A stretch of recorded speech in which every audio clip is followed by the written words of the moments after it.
Thymectomy చేయించుకున్న మంత్రి Komatireddy వెంకటరెడ్డిని CM Revanth Reddy పరామర్శించారు. హైదరాబాద్ హైటెక్ సిటీలోని యశోద హాస్పిటల్లో చికిత్స పొందుతున్న మంత్రిని కలిసి ఆరోగ్యం గురించి అడిగి తెలుసుకున్నారు సీఎం.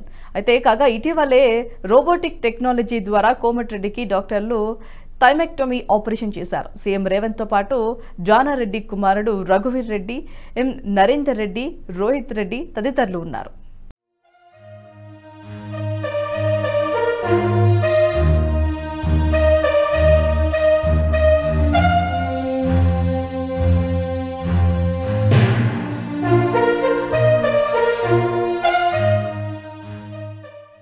ఈ వీడియో మీకు నచ్చినట్టయితే లైక్ చేయండి, 10 మందికి షేర్ చేయండి. అలాగే కామెంట్ల రూపంలో మీ అభిప్రాయాలను మాతో పంచుకోండి. Nationalist hub group of channels ను సబ్స్క్రైబ్ చేసుకుని తెలుగునాట జాతీయవాద జర్నలిజాన్ని ప్రోత్సహించండి. ఈ వీడియో కింద ఉన్న బెల్ ఐకాన్ పై క్లిక్ చేయడం మర్చిపోవద్దు.